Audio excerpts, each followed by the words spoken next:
오늘 말씀은 누가복음 9장 1절부터 6절까지입니다. 함께 읽겠습니다. 예수께서 12제자를 불러 모으사 모든 귀신을 제어하며 병을 고치는 능력과 권위를 주시고 하나님의 나라를 전파하며 앓는 자를 고치게 하려고 내보내시며 이르시되 여행을 위하여 아무것도 가지지 말라. 지팡이나 배낭이나 양식이나 돈이나 두 벌 옷을 가지지 말며 어느 집에 들어가든지 거기서 머물다가 거기서 떠나라. 누군 너희를 영접하지 아니하거든 그 성에서 떠날 때에 너희 발에서 먼지를 떨어버려 그들에게 증거를 삼으라 하시니 제자들이 나가 각 마을에 두루 다니며 곳곳에 복음을 전하며 병을 고치더라. 아멘. 오늘 말씀 제목은 복음 전도의 조건입니다. 복음 전도할 때 주님이 제시한 조건이 있어요. 너희들이 복음을 전파하려 할 때 이렇게 해라. 그런 말씀입니다. 그 핵심 말씀이 3절에 있죠. 3절, 4절에 보면 3절 보면 이르시되 여행을 위하여 아무것도 가지지 말라. 지팡이나 배낭이나 양식이나 돈이나 두 벌 옷을 가지지 말며 아무것도 가지지 말라는 것이 조건이에요. 아무것도 가지지 말아야 돼요. 이걸 문자 그대로 받아들이면 어떻게 돼요? 전철 타는 티켓도 없애야 되는 거예요. 호주머니에 땡전 한 푼도 없애야 된다니까요. 그리고 뭐예요? 배낭, 지팡이, 배낭, 양식. 요거 가지고 다니면 안 됩니다. 요거 가지고 전도하러 갔다고는 하나님이 노하셔요. 주님이 하시지 말라고 한 거 하니까. 그리고 또 4절에 보세요. 어느 집에 들어가든지 거기서 머물다가 거기서 떠나라. 물론 뭐 이거야 그럴 수 있죠. 한 집에 오래 있을 수도 없잖아요. 근데 이제 이게 다 무슨 말씀일까? 그 말씀은 참 쉽지가 않아요. 아무리 봐도 이걸 문자대로 붙잡자니 그렇고 안 하자니 어떻게 하라는 건지 알 수도 없고 참 곤란해요. 어쨌든 오늘 본문 말씀을 보면 이게 이제 무지개 언약 측면에서 보면 몇째 날에 속할까요? 복음을 전할 수 있는 단계가 되면은 몇째 날 정도라고 생각하세요? 7째 날이죠. 그래서 오늘은 1절부터 6절까지가 몽땅 7째 날에 속해요. 7째 날은 다른 말로 말하면 안식의 날이죠. 안식이죠. 근데 안식은 놀고 먹으라는 말씀일까요? 하나님이 6째 날까지 창조하시고 7째 날 쉬셨다고 되어 있습니다. 그런데 안식은 놀고 먹고 쉬라는 의미가 아닌 거예요. 안식은. 그럼 뭘까? 안식은 일을 안 하는 것이 맞기는 맞아요. 일을 안 하는 것이 맞기는 맞는데 무슨 일을 안 하는 것일까요? 안식에 쉰다는 의미는 뭐냐면 나의 의로움으로 안 한다는 의미예요. 내가 안 한다는 의미예요. 왜 그럴까요? 나는 십자가에서 죽은 자이기 때문에 내가 안 하는 거라고요. 나는 쉬는 거예요. 그런데 누가 해요? 내 안에서 그분이 하시잖아요. 그분이 하시기 때문에 나도 하는 거예요. 그러니까 겉으로 봐서는 이것은 측량할 수가 없죠. 겉으로 봐서는 저 사람이 안식에 의해서 하나님에 의해서 하는 것인지 자기 의로 하는 것인지 겉으로 봐서는 알 길이 없잖아요.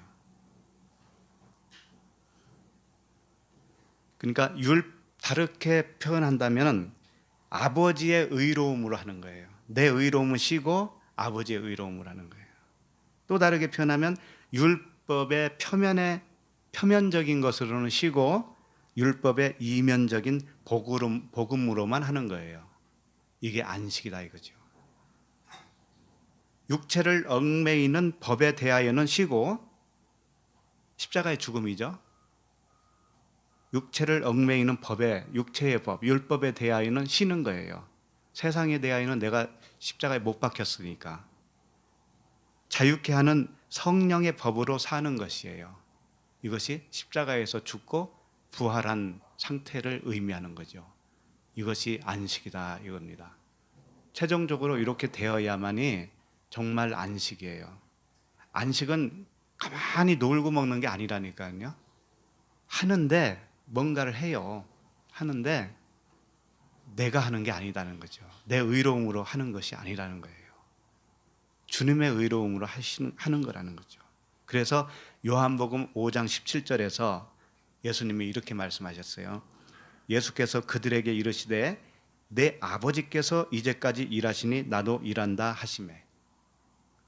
창세기에서는 아버지께서 여섯째 날까지 창조하시고 일곱째 날 분명히 쉬었다고 말씀하셨는데, 예수님이 뭐라고 했냐면 아버지께서 이제까지 일하셨다는 거예요. 아버지는 쉰 적이 없으셔요. 지금까지 쉰 적이 없어요. 쉰 적이 없는데 쉬었다라고 하는 의미는 뭐냐면 표면적으로는 쉬었다 이거예요. 이제는 표면적으로 우리 안에서 나를 나라고 하는 한 사람을 안식일까지 다 이루게 하셨잖아요. 나를 십자가에 온전히 못 박힌 사람으로 만들었잖아요. 그러면 하나님이 쉬는 거예요. 하나님이 쉬시고 이면적인 하나님이 일하셔요. 이제 그때부터는 복음이 일하시는 거예요. 진리가 일하시는 거죠. 그러니까 예수님도 아버지께서 일하시니 나도 일한다. 그럼 우리도 똑같은 고백을 해야 되는 거예요. 나는 안 하지만 내 안에 있는 아버지께서 하시기 때문에 나도 하는 거예요. 그래서 복음을 잘 많이 오해를 해요. 복음을 오해를 해요. 복음을 듣는다, 복음을 전한다. 요즘 한국 교회도 복음 전하는 말씀들이 늘어난다고 하더라고요. 그런데 오해를 하기 쉬운 점이 뭐냐면은 무엇이든지 하지 말라고 그래요. 그러니까 율법 아래에서 종교 생활을 하는 사람들에 대해서는 어쩔 수 없이 그렇게 말할 수도 있죠. 종교 행위로서 그렇게 하지 말아라 라는 측면에서는 그렇게 말을 하기도 하죠. 기도하지 말아라, 찬양도 하지 말아라, 말씀도 읽지 말아라. 또 뭐예요? 교회도 가지 말아라. 이렇게 말을 한다니까요. 그것도 하나의 종교에서 탈피하라고 하는 의미로 한 거잖아요. 내 의로움으로 하지 말라고 하는 십자가 죽음을 의미하는 건데 그걸 오해를 해요. 오해를. 뭐든지 안 하면 복음이고 뭐든지 하면 율법이에요. 이게 맞습니까? 어떻게 생각하세요? 이 말씀을 사도 바울이 갈라디아서에서 잘 정리를 했습니다. 갈라디아서 6장 15절을 보시겠습니까? 한 절이니까 제가 읽어드립니다. 갈라디아서 6장 15절. 할례나 무할례가 아무것도 아니로되 오직 새로 지으심을 받는 것만이 중요하니라. 이렇게 되어 있어요. 이게 무슨 말이냐면 할례라는 것은 율법의 행위죠. 무할례는 뭐예요? 율법의 행위를 그치라는 얘기죠. 네, 겉으로 보는 그 형식주의, 종교생활 이런 것들입니다. 그런 것들을 하든 안 하든 이것은 관계없다라는 거예요. 그런데 복음을 오해하면 어떻게 하냐면 안 하면 되는 줄 안다고. 안 하면. 안 한다고 해서 진리에 이른 사람입니까? 안 하는 게 좋으니까 안 하는 거죠. 눈에 보이는 교회가 아니라 우리 각자가 교회입니다. 우리 각자가. 그런데 우리 각자가 교회이지만 그렇다고 해서 교회 가지 말라라고 하면 뭐예요? 잘 된 겁니까 그게? 작은 교회들이 하나하나의 교회들이 개인의 교회들이 모여서 교회 공동체를 이루는 것이 하나님의 뜻인데 그 보이는 교회는 가지 말아라 하면 그게 잘 된 거예요? 그게 진리예요?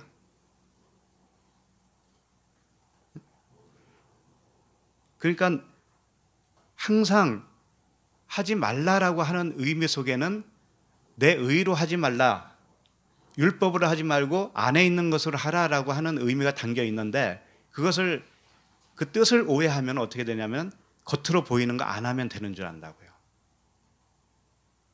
겉으로 보이는 거 안 하면 되는 줄 알아요. 그래서 할례가 뭐예요? 겉으로 보이는 거 아닙니까? 할례가. 무할례는 뭐예요? 겉으로 보이는 거, 그 할례 안 하는 거지 않아요. 그런데 사도 바울은 뭐라 하냐면은 아무것도 아니다는 거예요. 할례를 하든 안 하든 아무것도 아니다. 그것은 진리가 아니다 이거예요. 그럼 뭐냐? 오직 새로 지으심을 받는 것만이 중요하다 이렇게 되어 있잖아요. 오직 새로 지으심을 받는 것. 자, 갈라디아서 5장 6절을 한번 보시겠어요? 갈라디아서 5장 6절은 그리스도 예수 안에서는 할례나 무할례나 효력이 없으되 사랑으로서 역사하는 믿음뿐이니라 이렇게 되어 있어요.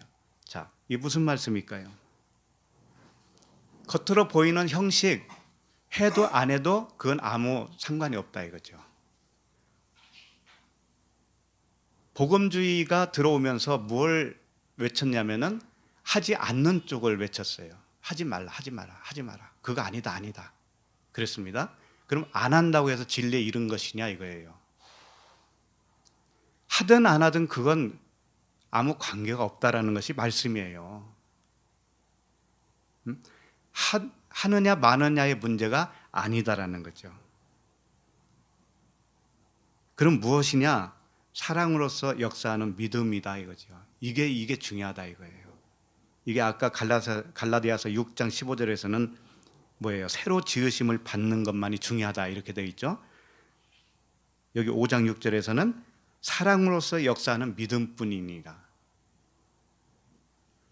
하고 안 하고의 문제가 아니라 당신 안에 아가페라고 하는 사랑으로 지어진 믿음이 있느냐 없느냐, 이게 중요하다 이거예요. 이게 중요하다 이거죠. 예배를 우리 이렇게 모이면은 드린다고 하죠. 예배를 해요. 그럴 때 찬양을 하느냐 마느냐, 기도를 하느냐 마느냐, 이것 가지고 진리냐 아니냐를, 복음이냐 아니냐를 가름할 수 있다 없다? 없어요. 그것은 해도 되고 안 해도 된다 이거죠. 그건 아무 관계가 없다라는 거예요. 그것은 무엇이 중요하냐? 새로 지음을 받았느냐 안 받았느냐. 당신이 믿음이 있는데 그게 사랑으로 온 믿음이냐 이거죠. 하나님은 사랑입니다. 사랑으로서 역사하는 믿음이라는 것은 하나님이 역사하는 믿음이에요. 그러면 정말 우리 안에 사랑이 있다면 그렇게 할 수 있느냐 이거죠. 그런 행동이 나올 수 있고 그렇게 퍼져 잠만 잘 수 있냐 이거죠. 네? 사랑이 있다면. 교회 가도 되고 안 가도 마찬가지입니다. 할래나 무할래나 아무것도 아니라고 했잖아요. 그러면 이제 단도직입적으로 말씀드리면 눈에 보이는 교회에 가도 되고 안 가도 돼요. 그런데 당신 안에 정말 사랑으로서 역사하는 믿음이 있느냐 이걸 보란 말이에요. 그게 있다면 정말 가는 것이 맞는가 안 가는 것이 맞는가는 각자 안에서 마음을 주시는 그분이 계실 거 아니에요. 그분의 그 마음으로 역사하실 거 아닙니까? 그죠? 그런데 덮어놓고 안 하기만 하면 율법에서 해방됐고 진리 안에서 자유한다. 이렇게 논리에 빠져 있으면 어떻게 되는지 알아요? 아침에 일어나기 싫잖아요. 그렇죠? 그러면 안 가는 쪽으로 합니다. 안 가는 쪽으로. 육신이 원하는 쪽으로 해요. 그러면서 자기는 진리 안에서 자유하대. 이렇게 가지 말라는 거예요. 이렇게. 정말 복음을 전할 수 있고 진리 안에서 자유하고 안식에 이르는 사람은 그렇게 살지 않는다는 거죠. 물론 저 외국에 이민 생활을 하면서 정말 교회도 없고 갈 만한 데도 없고 그러니 어쩔 수 없잖아요. 그런 분들은 집에서 그런 해야죠. 집에서 해야죠. 그리고 또 우리나라라고 해도 사방을 둘러봐도 갈 만한 교회가 없다든지, 그러면 어쩔 수 없잖아요, 그런 건. 그런데 그런 분들은, 정말 살아있는 분들은 집에서 열심히 해요. 집에서 듣는 거라도 열심히 하고 읽는 거라도 열심히 한다니까요. 항상 하나님과 눈을 떼지 않아요. 그런 사람들은 집에 있든 교회 나오든 상관이 없다니까. 그런데 그렇지 않는 분들을 향해서 하는 말씀이란 말이에요. 자기 육체 유익을 위해서만 붙잡고 있는 사람들 있잖아요. 뭐든지 안 하면 된다 해가지고, 나는 자유하다 해가지고 그냥 날라라고 놀러만 다니는 그런 분들 있잖아요. 그런 분들이 문제란 말이에요. 그 속에 사랑으로서 역사하는 믿음이 있느냐 이거죠, 진짜.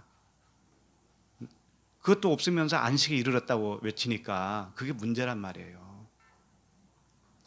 또 교회를 나와라 하는 거구만, 또 이렇게 생각하죠. 또 내가 이렇게 말씀드리니까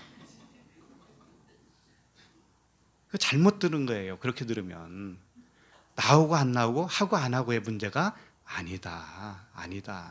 정말 사랑으로 역사하는 믿음이 있고 새로 지음을 받았느냐 이거죠. 그러면 그분이 인도할 거 아니에요. 그분이 인도하시는 대로 하는 거죠.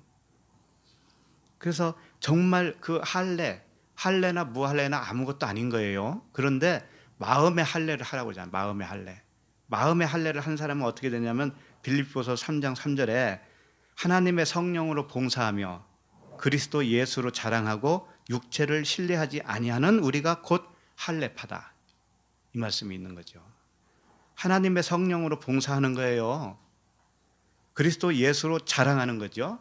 육체를 신뢰하지 않는 것, 이게 진정한 마음의 할례를 받은 사람이다.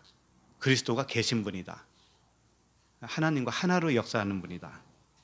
그런 거죠. 그래서 사나 죽으나 앉아도 그분 생각, 일어나도 그분 생각, 걸어가도 그 말씀, 그거밖에는, 그분에게는 머릿속에 그거밖에 없어요.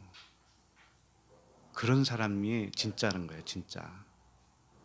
누구에게 이 말씀을 어떻게 전할까, 이런 고민하는 거예요. 오늘은 누구와 만나게 될까, 만나면은 어떻게 복음을 전할까, 전하면은 정말 받아들일까, 이런 생각에 빠져 있는 거예요, 하나님의 자녀들은. 자, 1절부터 살펴보도록 하겠습니다. 1절 읽어볼까요? 예수께서 12 제자를 불러 모으사 모든 귀신을 제하며 병을 고치는 능력과 권위를 주시고. 자, 여기서 예수께서 12 제자를 불렀다고 그랬습니다.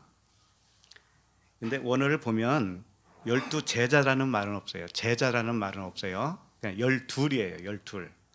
도데카라고 하는 12이에요. 그러니까 12를 불러 모았다, 이렇게 되어 있어요.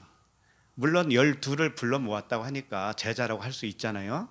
12명의 제자니까. 그리고 마태복음에도 이 병행 구절이 있어요.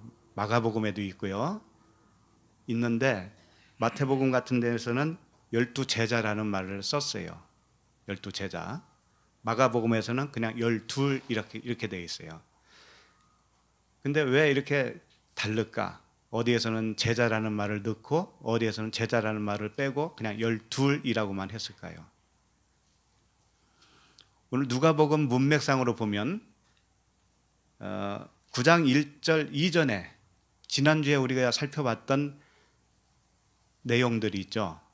12해의 혈루병 환자가 있었고 12살 되는 야이로의 딸이 있었죠. 그러니까 12이에요. 다 12. 그러니까 그런 맥락 속에서 봤을 때 12를 모았다라고 하는 것은 뭐냐면 꼭 12명의 제자를 의미하는 건 아니다라는 거예요. 물론 마태복음에서는 12 제자라고 딱 박아놨기 때문에 12명의 제자라는 말도 됩니다. 그런데 왜 이렇게 다르게 썼느냐면은 12 제자라고 하는 그 숫자가 중요한 게 아니라는 거예요. 그러니까 12의 제자를 불러 모았다라고 하는 것은 열둘이라고 하는 아들 된 사람들을 불러 모았다, 이렇게 보시면 되는 거예요. 그러니까 12제자, 12명의 제자라고 하는 숫자가 문제가 아니고 12이라고 하는 아들됨의 사람들, 그런 사람들을 불러 모았다, 이렇게 아시면 돼요. 그러니까 제자 훈련이라는 거 있잖아요. 제자 훈련. 제자 훈련으로 해서 어떤 12명이든 24명이든 모아서 제자 훈련을 받았다. 어느 일정 기간 동안 훈련을 받았다. 그래서 제자가 되는 게 아닌 거예요. 안식에 이르는 자가 제자예요. 7일째까지 온전히 지은 바 되었느냐, 정말 십자가를 통과하였느냐, 진리를 안 자가 되었느냐, 그게 문제인 거예요. 그런 사람들이 제자지, 일정한 교육을 받았다고 해서 제자가 되는 건 결코 아니에요.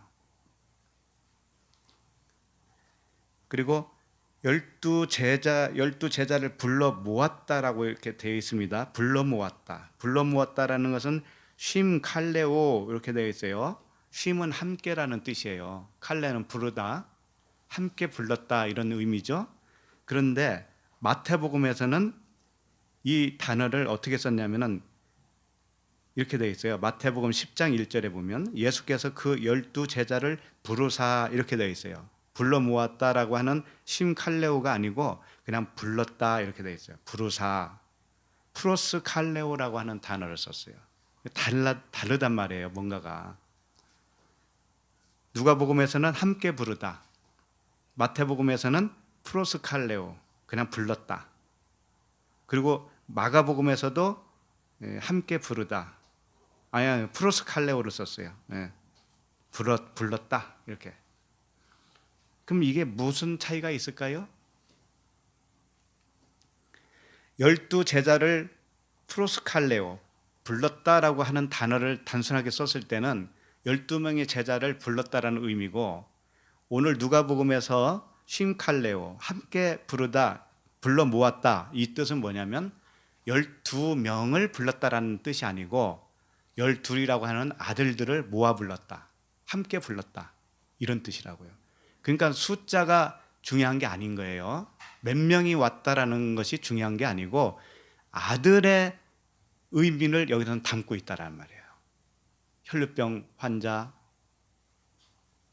12살 먹은 야이로의 딸, 다 아들을 의미하고 있잖아요. 아들. 그렇게 아들 된 사람들, 혈루병 환자가 고침을 받고 야이로가 십자가에서 완전히 죽었다가 살아난 그 자가 바로 제자다, 참 제자다, 그런 뜻이에요. 그런 자를 불러 모았다, 이겁니다.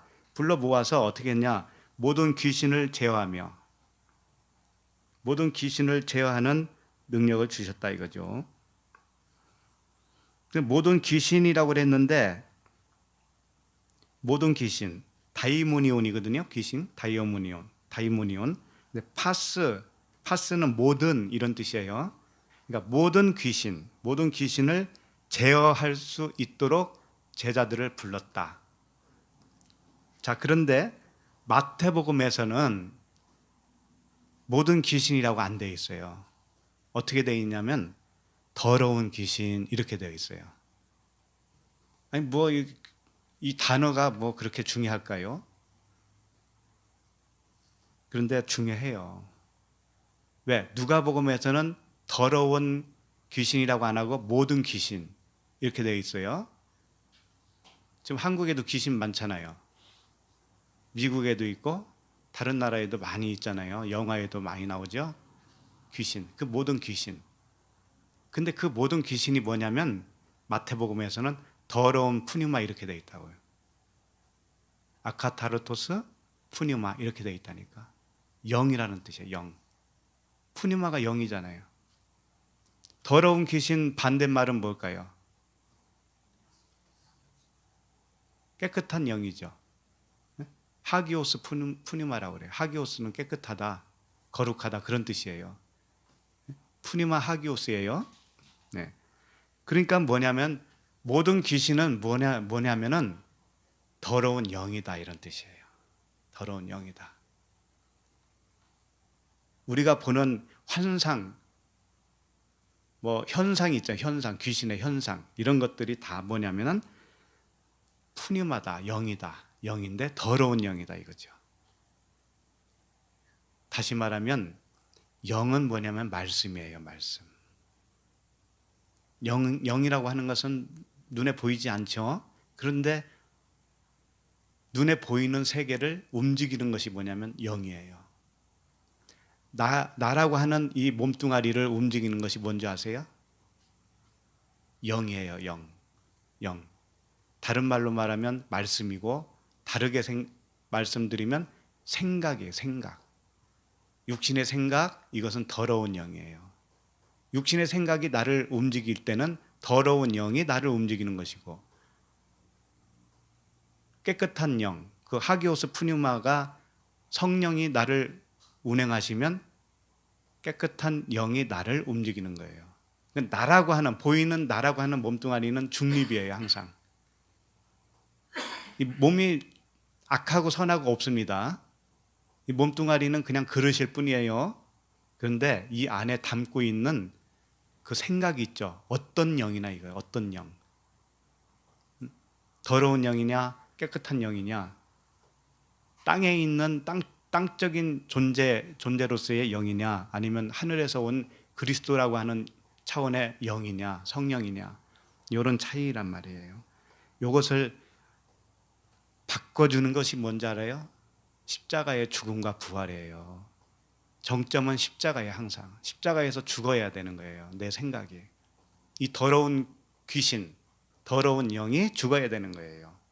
육신의 생각, 하나님과 원수가 되는 생각, 모두가 그 육신에 속한, 땅에 속한 영으로 살기 때문에 어그러지는 겁니다. 쉼이 없는 거예요. 안식이라는 것은 그걸 쉬는 거예요. 육신의 생각을 쉬는 거예요. 쉬고 성령으로 사는 거예요. 자, 1절을 다시 보시면 그렇게 불러 모았어요. 제자를 불러 모아서 모든 귀신을 제어하며 병을 고치는 능력과 권위를 주시고, 병이라는 건 뭐예요? 아직 그 귀신이 온전히 나가고 진리로 채워지지 않는 그런 상태, 병든 상태. 하기오스 푸뉴마, 성령께서 온전하게 역사하지 못하고 있는 그런 상태, 이것이 뭐예요? 병이에요. 병. 근데 그 병을 고치는 무엇을 줬다라는 거예요? 능력과 권위를 줬다라는 거죠.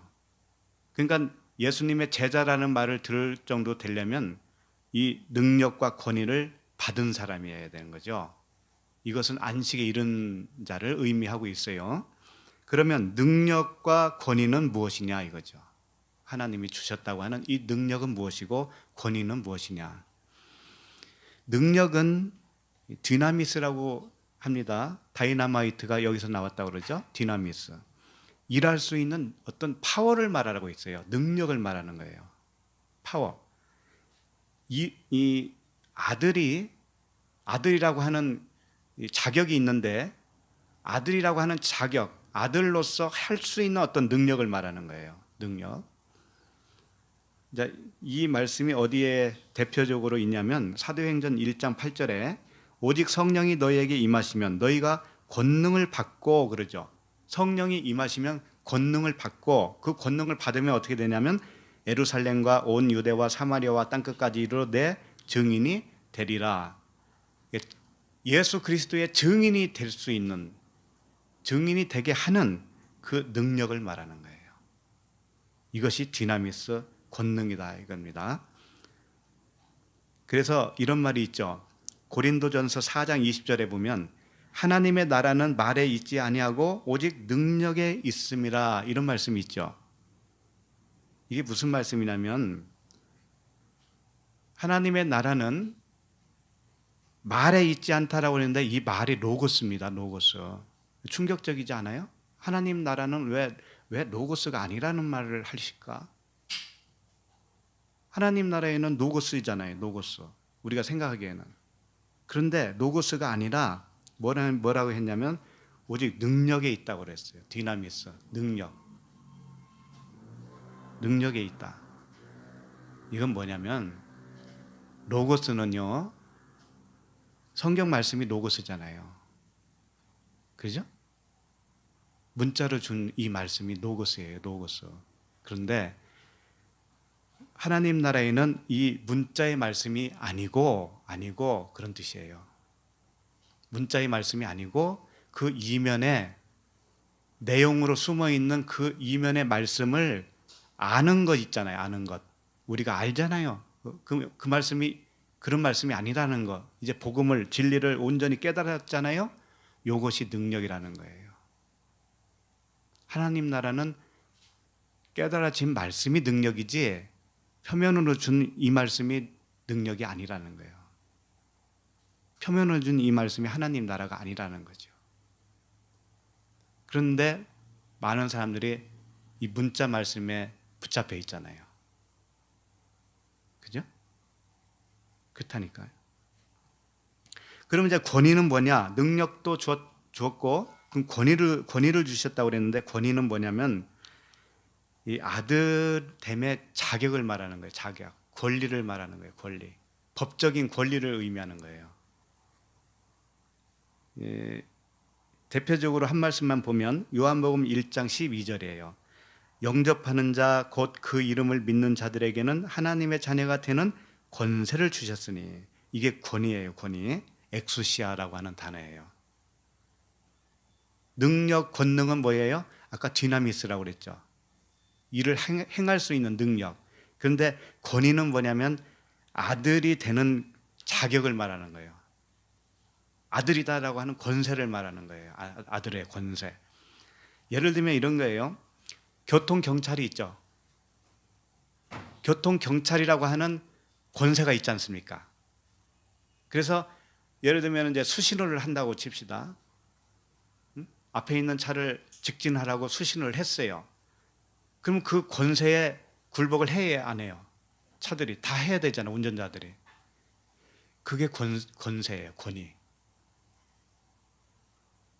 그러니까 우리가 뭐냐면은 하나님의 아들이라고 하는 권위를 받았다 이겁니다. 아들이라고 하는 권위. 그런데 권세가 능력이 없으면 안 되는 거예요. 그런데 능력이 없으면. 예를 들면은 교통경찰관이 수신호를 했는데 어떤 차는 거기다 불응을 해요. 불응을 해요. 그래서 도망갔다고 칩시다. 그러면 경찰관이 능력이 없으면 어떻게 되겠어요? 순종을 안 하는 그 운전자에게 뭘 할 수 있어요, 없어요?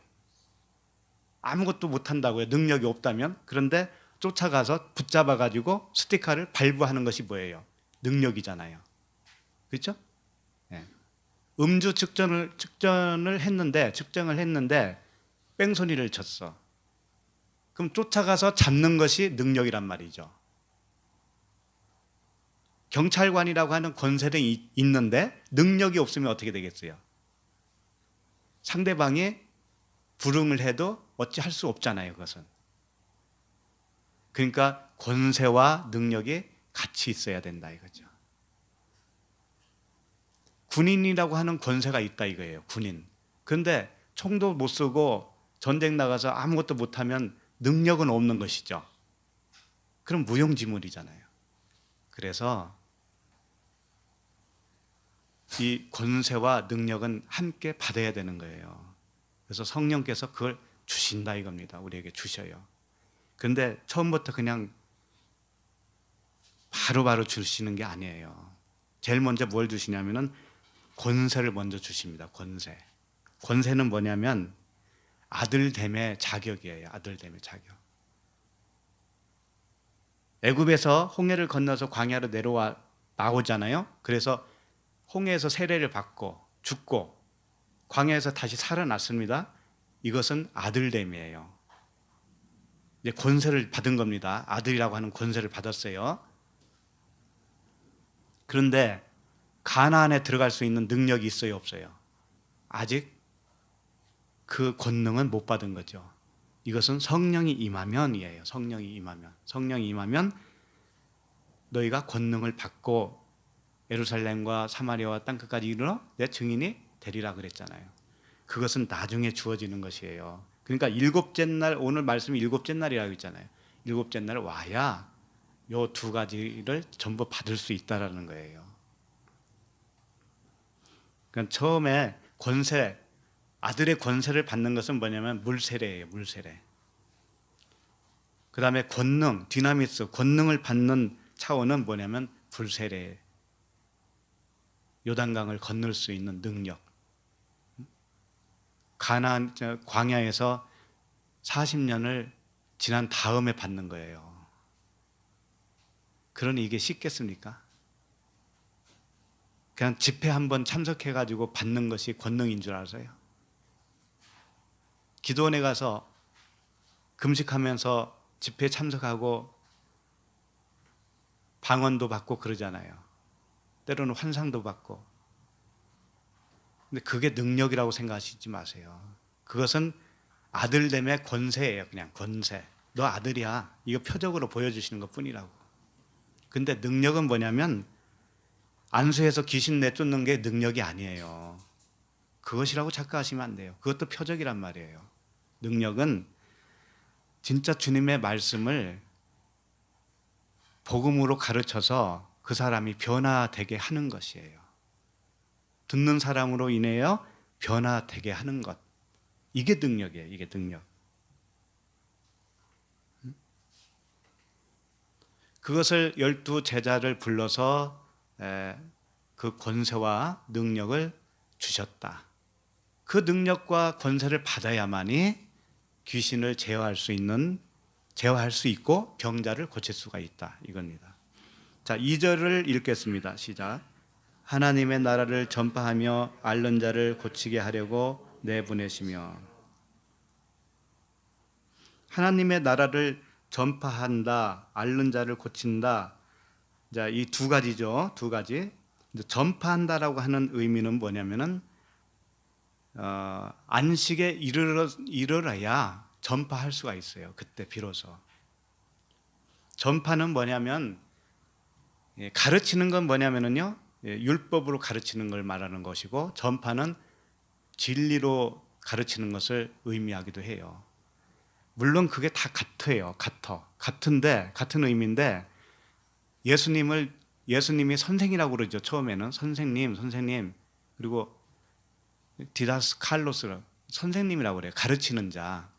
그러니까 받는 자 입장에서 차원이 다르는 거예요. 내가 초보자면 그 선생은 뛰어난 자라고 해도 나 입장에서는 그냥 선생이죠. 내가 초보를 배워야 되는 거니까. 그럴 때는 가르친다고 하는 것이고 거의 다 배웠어요. 이제 배운 사람에게 정말 진짜를 딱 가르쳐 주고 배우는 사람이 그 진짜를 깨달았을 때 있죠. 깨달았을 때. 그때는 뭐냐면 똑같은 가르침인데 전파가 되는 거예요. 전파가. 그래서 전파를 하면 이 전도한다, 전파한다 또는 공포한다 이런 의미거든요. 이것은 진리를 가르치는 걸 의미해요. 율법을 가르치는 게 아니에요. 진리를 가르치는 거예요. 진리를 가르치면 율법 안에 있는 그 진리를 가르치면 전하는 쪽은 뭐예요? 온전한 자가 되어야 전할 수 있죠. 근데 받는 자 입장에서는 초보기 때문에 앓는 자가 돼요. 그때는 앓는 자. 받는 자 입장에서는 앓는 상태란 말이에요. 그러면 앓는 자를 고친다라고 하는 의미는 뭐냐면 그때 바로서 전파가 된 것을 말하는 거예요. 그러니까 처음에 전파를 합니다. 그런데 진리를 가르쳐요. 근데 받는 사람은 항상 앓고 있는 병자인 상태예요. 그런데 계속 가르쳐서 그 병자가 고침을 받을 때 그때 비로소 전파가 된 거라고요. 이렇게 능력과 권능을 받은 제자들을 전도하도록 이제 내보내십니다. 예수님이. 자, 그다음 3절로 가겠습니다. 3절 읽겠습니다. 이르시되 여행을 위하여 아무것도 가지지 말라. 지팡이나 배낭이나 양식이나 돈이나 두 벌 옷을 가지지 말며. 자, 이 말씀을 표면적 의미로 문자적 의미로 받아들이게 되면 어떤 현상이 나느냐면은 정말 어처구니 없는 일들이 벌어집니다. 저도 그걸 겪어봤기 때문에 알아요. 소위 말해서 무슨 전도라고 그래요? 거지 전도라고 그러죠. 거지 전도. 아무것도 가지지 말아라. 다 하나님이 책임져 줄 거니까 그냥 가라. 이런 의미죠. 그리고 그 선교 단체들도 많이 있어요. 선교 단체들도 있는데 그 중에는 굉장히 군대와 같은 그런 단체들도 있습니다. 예를 들면은 우리 선교 단체에 선교사를 오려면 통장에 제로여야 돼. 통장에 돈이 하나도 없어야 돼. 그 다음에 당신의 소유가 아무것도 없어야 돼. 집도 없어야 돼. 아무것도 없어야 돼. 자동차도 없어야 돼. 그 상태에서 선교지로 보내는 거예요. 외국 선교지로 파송하는 거죠. 거기서 죽든지 말든지 거기서 알아서 먹고 살아라 이거예요. 그리고 한국에 귀국 못하도록 조치도 해요. 거기서 뼈 묻고 죽을 생각으로 하라 이거죠. 어떻게 생각합니까? 이게 좋아 보이지 않습니까? 굉장히 믿음이 좋은 거 아니에요? 실질적으로 지금도 있어요. 그런 선교단체가. 그리고 자랑스럽게 이걸 자랑을 하고 있죠. 이게 그런 말씀일까? 정말 거지 전도하라는 말씀이고 너의 소유를 다 없애고 그리고 빈손으로 가야 된다라는 말일까요? 복음 전하는 데는 꼭 그렇게 해야 되느냐 이거죠. 아니 오늘 3절 말씀이 딱 그거 아닙니까? 여행을 위하여 아무것도 가지지 말라. 아무것도 가지지 마는 게 조건이에요. 그걸 또 구체적으로 말씀하시잖아요. 아무것도 가지지 말라고 그러니까는 또 꼽을 칠까 봐 구체적으로 말씀을 하잖아요. 지팡이가 뭐예요? 그 당시는 지금 시대와 같지 않아서 걸어 다니고 그래야 될 거 아닙니까? 그러다 보면은 맹수도 있고 위험에 처하죠. 그러니까 지팡이가 있어야 되겠죠? 근데 지팡이 가져가지 마. 그다음에 배낭은 뭘까요? 여러 가지 필수품을 거기다 넣는 거잖아요. 배낭에. 옷도 넣어야 되고 자매님들은 화장품도 넣어야 되고 그렇잖아요. 형제들은 면도기도 넣어야 되고 이 소지품이잖아요. 소지품 넣는 곳이잖아요. 배낭에. 소유물을 넣는 곳. 그 다음에 양식, 먹을 양식이잖아요. 아무것도 가져가지 말고. 그 다음에 돈, 카드 뭐 이런 거 그런 거 가져가지 말아야 된다는 거죠. 그 다음에 두 벌 옷은 뭐예요? 옷 한 벌만 그냥 입은 채로만 가라 이거죠. 갈아입은 옷 가져가지 말고 그런 거잖아요. 전도할 때는 그렇게 하라는 거죠. 전도할 때는. 이게 그 말씀이라면 정말 돈 조금이라도 가져가면은 하나님 말씀대로 못 하는 거예요. 옷 두 벌만 가져갔다 하면은 그냥 다 뺏어야 되는 거죠. 배낭 뭐 그런 거 가져가면 안 되고 백도 가지고 다니면 안 돼요. 백. 여자분들 백 있잖아요. 그거. 완전히 빈손으로 선교하러 가면 하나님이 채워주시는 것을 경험해라 이런 뜻이잖아요. 근데 진짜 그런 경험도 하기는 합니다. 예를 들면은 부산으로 거지 전도하러 갔다 이거예요. 부산으로. 근데 일단은 이제 아무것도 안 가져가는 거니까 차비도 없잖아요. 그러면 역전에 일단 가요. 가서 부산에 가는데 좀 도와주시지 않겠습니까? 한 10명 정도한테 이야기를 해요. 그러면 누군가가 불쌍해서 도와준다니까? 도와줘요, 진짜. 그런 사람이 있어요. 그러면 어떻게 해요? 할렐루야, 우리 기도 응답 받았다. 이렇게 되는 거 아닙니까? 그죠? 역시 이 말씀이 딱 맞아. 그리고 또 가요. 가서 이제 어느 집에 가는 거 아닙니까? 가서 거지 전도하러 왔으니 밥 좀 주세요. 누군가가 밥을 줘요, 그거. 여러분 같으면 밥 안 줘요? 아니, 그 정도 빡빡합니까? 준다니까요. 이건 믿음하고 관계없는 일이에요. 이건 아무 관계없어요, 하나님과. 믿음하고는 관계없어요. 관계없이 일어나는 일이란 말이에요. 하나님은 믿는 자나 안 믿는 자나 먹여줘요, 안 먹여줘요? 먹여줘요. 이 하나님 나라를 전한다고 하는 복음 전하는 자만 이렇게 되는 게 아니고요. 다른 종교도 얼마든지 그런 일이 일어납니다. 불교인들은 그런 일 안 일어날 것 같아요? 집집마다 시주하러 가면 안 줘요? 주잖아요. 그러니까 착각하시면 안 돼요. 그 기적같이 비슷한 것들, 하나님이 나만 사랑한다고 하는 것처럼 착각하는 것들이 있는데 그것은 믿음과 관계없이 하나님이 긍휼하신 때문에 해주시는 거예요.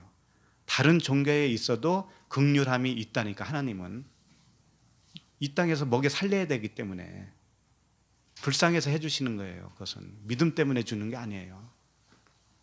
착각하면 안 된다니까. 자, 여기 보면 이제 본문을 잘 보세요.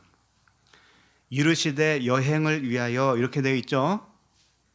근데 여행이라고 하는 단어가 아닙니다. 일단 그것부터 아셔야 돼요. 여행이라고 하는 단어가 아니에요. 물론 의역하면은 여행도 맞기는 맞아요. 근데 호도스라고 하는 단어인데 이건 길이라는 뜻이에요. 길. 좁은 길, 넓은 길, 좋은 길, 나쁜 길 이렇게 할 때 길이라니까. 호도스. 이방인의 길, 뭐 길가에 말씀이 떨어졌을 때 이런 단어 있잖아요. 그다음 하나님의 도라고도 해요. 하나님의 도. 하나님의 도, 길이죠. 길. 유명한 말씀 예수님이 뭐라고 했어요? 내가 곧 길이요 진리요 생명이니. 예. 할 때 그 길이에요. 길. 호도스. 이 단어라고요. 이 단어. 근데 요 본문에서만 유독이 여행이라는 단어를 썼어요. 이게 무슨 말씀을 하고 싶으냐면은 여행이라고 하는 전도 여행을 우리는 미리 생각을 한다고요. 요 스토리를 보면서. 물론 주님이 사람을 12제자를 이렇게 보냈다고 하니까 전도하러 간 거죠. 맞죠? 맞는데 길도라는 거예요. 길도. 무슨 뜻이냐면은 전도 여행을 의미하는 거라기보다는 예수 그리스도의 길 이런 뜻이에요. 예수 그리스도의 길을 가는 자 이런 뜻이란 말이에요. 하나님의 도를 걷고 있는 자, 그걸 의미하고 있다고요. 그러니까 이렇게 할 수가 있어요. 이걸 좀 고쳐서 말씀드리면 이르시되 여행을 위하여 이렇게 돼 있지만 다시 고치면 이렇게 되는 거예요. 이르시되 그리스도의 길을 가기 위하여 이런 뜻이에요.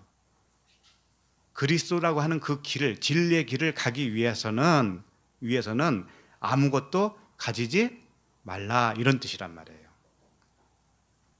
그러니까 전도하러 갈 때라는 뜻이 아니고 그리스도라고 하는 그 길을 걸어가는 너희들은 아무것도 가지지 말라 이런 뜻이라고요.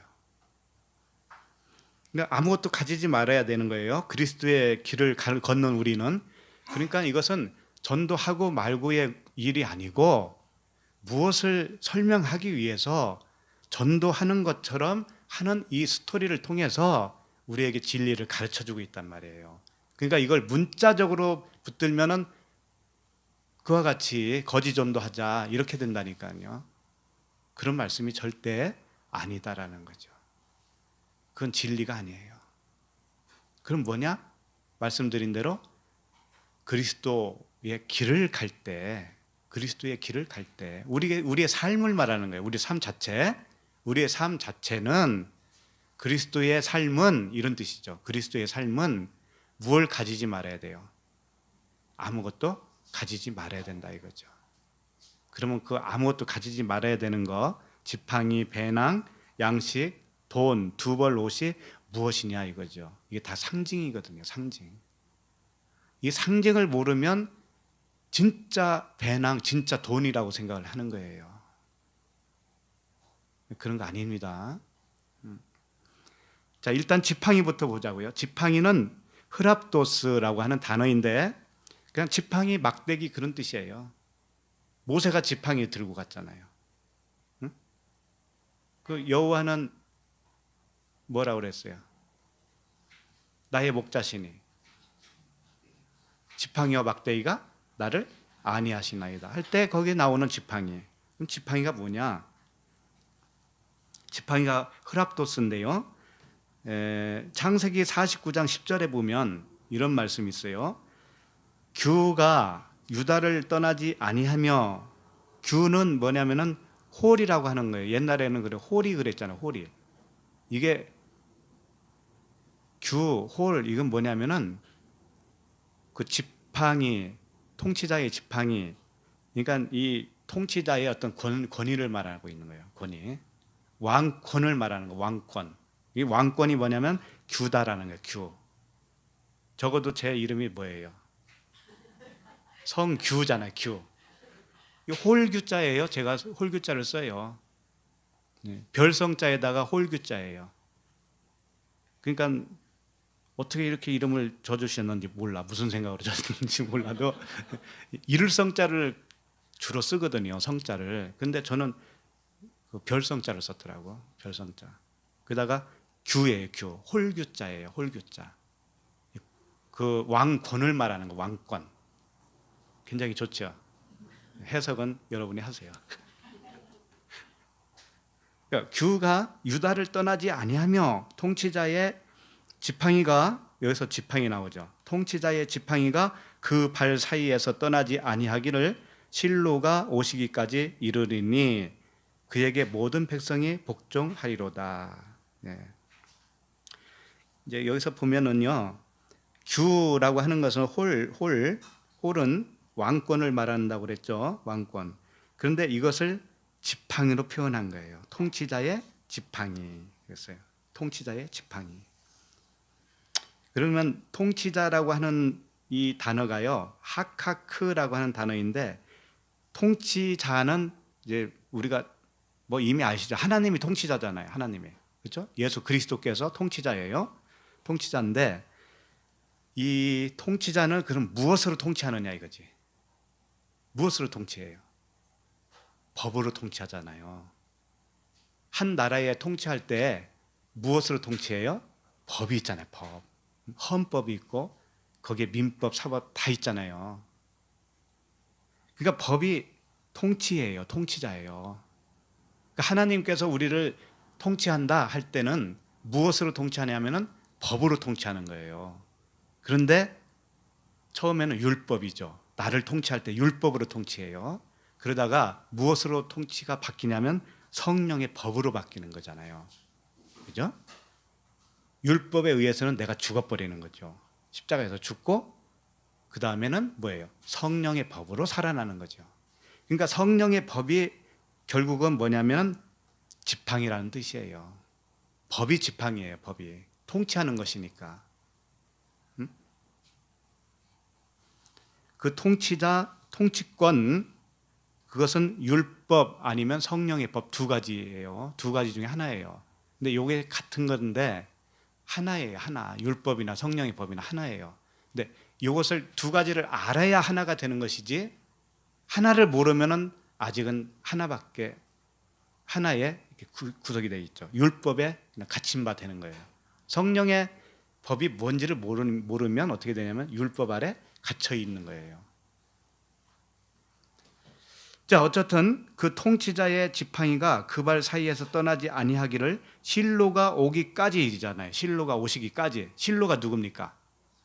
예수 그리스도신데, 실로라고 하는 뜻이 뭐냐면 평화를 만드는 자, 이런 뜻이에요. 평화를 만드는 자, 안식을 주는 자, 이런 뜻이에요. 그러니까 예수 그리스도께서는 평화를 만들어주는 자이시고 안식을 주시는 자예요. 이게 실로라는 거예요. 실로. 실로가 오시기까지는 어떻게 하냐면 통치자의 지팡이가 통치를 하겠다 이거죠. 이게 뭐예요? 율법이죠. 율법. 실로가 오기까지 우리도 각자도 마찬가지입니다. 우리 안에 평화를 주시는 그 샬롬, 샬롬의 성령께서 오시기 전까지는 율법이라고 하는 지팡이의 통치를 받고 있는 거예요. 그럼 오늘 지팡이를 가지고 가지 말라는 뜻은 뭘까요, 그러면? 율법으로 통치하지 말라는 거잖아요, 복음 전할 때. 그죠? 네. 율법으로 하지 말아라. 율법의 통치권을 가지지 말라, 이런 뜻이에요. 율법의 통치권. 강대상에서 율법으로 하기가 얼마나 좋은지 알아요? 사람들 제어하기가 얼마나 좋은 줄 알아요? 그걸로 했다가는 어떻게 할까요? 겉으로는 부응이 잘 돼요. 겉으로는 사람을 메워버리니까, 자유를 안 주고 메워버리니까. 근데 그거 가지지 말라는 거죠. 그런데 이 지팡이도 두 개의 지팡이가 있다는 거 아세요? 모세의 지팡이가 있는가 하면 그 마술사가 가지고 있는 지팡이도 있었죠. 지팡이는 항상 둘이에요. 그래서 누가복음 이따가 살펴보겠지만 이때는 아무것도 가지지 말라고 그랬죠. 근데 나중에는 가지라고 그래요. 가져가라고 그런다고, 또 하나님이. 처음에 배낭을 가져가지 마라, 돈도 가져가지 마라 해놓고 나중에는 이제 가져가라, 이렇게 말씀하셔요. 그럼 그 의미가 뭐냐면 안 가져갈 때는 율법을 가져가지 말라는 것이고 가져갈 때는 성령의 법을 가져가라는 의미예요. 근데 이게 같은 거예요. 같은 거. 가져가나 안 가져가나 안식에 이른 자는 이제는 알았잖아요. 그렇기 때문에 안 가져가는 것과 가져가는 것이 하나예요. 안 가져가는 건 율법을 안 가져가는 것이고 가져가는 것은 성령으로 가져가시는 거니까, 율법을 안 가져가면 뭘 가져가는 거예요? 성령을 가져가는 거잖아요. 그러니까 말만 바꾼 것이 똑같은 거란 말이에요. 안 가져가는 거나 가져가는 거나 똑같은 거예요. 그러니까 항상 두 개가 있다. 두 개가 있다. 지팡이도 두 개가 있고 배낭도 두 가지가 있고 돈도 두 가지가 있고 다 그런 거예요. 두 개의 지팡이가 있는 거예요. 그러니까 히브리서 1장 8절에는 이런 말씀이 있어요. 아들에 관하여는 하나님이여 주의 보좌는 영영하며 주의 나라의 규는 공평한 규니이다, 이렇게 말씀을. 하나님 나라의 그 규, 주의 나라의 규는 공평한 규다, 이거죠. 공평한 규다. 공평한 규가 뭐냐면은 선악이 아니고, 선악의 그 두 개가 아니고 뭐라는 거예요? 진리 하나의 통치권이다, 이런 뜻이에요. 복음이다, 이거예요. 하나님 나라의 규는, 하나님 나라의 통치권은 복음이다, 이런 뜻이에요. 그런데 또 한 가지가 있단 말이에요. 그것만 있는 게 아니고 고린도전서 4장 21절에 이런 말씀이 있어요. 고린도전서 4장 21절, 너희가 무엇을 원하느냐? 내가 매를 가지고 너희에게 나아가랴? 사랑과 온유한 마음으로 나아가랴? 이 말씀이 있는데, 여기서 매를 가지고 너희에게 나아가랴 할 때 이 매가 지팡이에요. 흐랍도스, 지팡이. 오늘 본문에서 지팡이를 가지고 가지 말라고 그랬잖아요. 요게 매라고 이렇게 번역을 해놨단 말이에요. 그러니까 바울이 무슨 말을 하고 있냐면, 내가 율법의 매를 가지고 가랴, 사랑이라고 하는 진리로 가져가랴, 이렇게 질문을 한 거예요. 그러니까 두 가지가 있는 거예요. 항상 지팡이는 사랑의 지팡이가 있고 율법의 지팡이가 있단 말이에요. 그러니까 처음에 가져가지 말라고 하는 지팡이는 율법의 지팡이에요. 응? 왜? 때리는 지팡이. 그거 가져가지 말아라. 자, 3절을 다시 한번 잘 보시면 이제 배낭이 나옵니다. 배낭이나 그랬죠. 배낭은 페라라고 하는 단어인데, 아까도 말씀드렸지만 소유물을 넣는 가방을 의미합니다. 백을 말하는 거예요. 이것은 뭘까요? 영적 의미로 보면 우리 각자에게 있어서 소유물이 뭐냐면요, 나의 생각이 소유물이에요. 내가 어떤 생각을 내 마음 속에다 담아놨느냐. 그러니까 마음이 뭐예요? 그 생각을 담고 있는 그 마음이 뭐예요? 배낭이죠, 배낭. 배낭. 생각을 담는 그릇, 이게 마음의 성전을 의미하고 있어요. 성전. 그런데 가져가지 말라고 할 때 배낭은 어떤 성전을 의미할까요? 그렇죠. 율법의 성전이죠. 모래 위에 지은 집. 모래 위에 지은 집이에요. 그건 자기의 행위. 내가 주체가 되어서 하고 있는 모든 생각들, 그 생각을 담고 있는 그릇. 네? 육신의 그릇이죠. 그걸 의미하고 있습니다. 그 다음에 양식은 뭡니까? 이건 떡을 의미하고 있어요. 떡은 항상 성경에서 말하는 떡은 말씀을 의미하고 있죠. 예. 그러면 떡을 가져가지 말라, 말씀을 가져가지 말라 할 때 그 가져가지 말아야 할 말씀은 무슨 말씀이겠어요? 뻔하잖아요. 네? 예. 그 표면적인 율법의 말씀을 가져가지 말아라 이런 뜻이잖아요. 은혜와 진리의 떡을 가져가야지. 그러니까 두 번째 가져가라고 할 때는 그 떡을 가져가는 거예요. 은혜와 진리의 떡을. 그 다음에 돈은 아르기리온이라고 하는 은전을 말하고 있어요. 은전. 은전은 돈이죠. 그 당시 이게 통용되는 돈인데, 왜 은전을 여기서 말씀할 때는 항상 그 성전세를 의미하고 있어요. 성전세. 성전을 되게 하는 돈이죠. 내가 성전에 들어가려면 성전세를 내야 되잖아요. 그거예요. 그러니까 이건 뭐냐면 내가 무엇을 의지하느냐, 내가 무엇을 의지하고 있느냐, 그게 이제 돈이에요. 예를 들면 가이사의 것은 가이사에게, 하나님의 것은 하나님께 바치라 이런 말씀이 있죠. 그렇죠? 그러니까 이런 겁니다.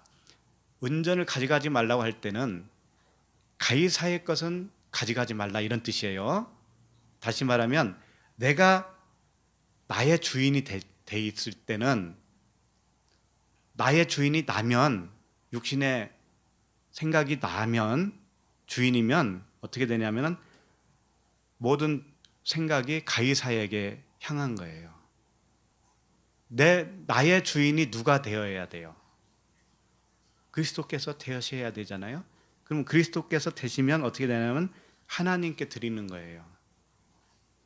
내가 나의 주인이면 내가 하는 모든 것이 가이사에게 바치는 것이고, 나라고 하는 사람이 십자가에서 죽고 나에게 그리스도께서 오셔서 그분이 주인이 되면 내가 하는 모든 것은 하나님께 드리는 거예요.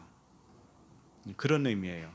그러니까 돈을 가져가지 말라라고 할 때는 네가 주인이 되지 마라 그런 뜻이에요. 쉽게 말하면 네가 주인이 되지 마.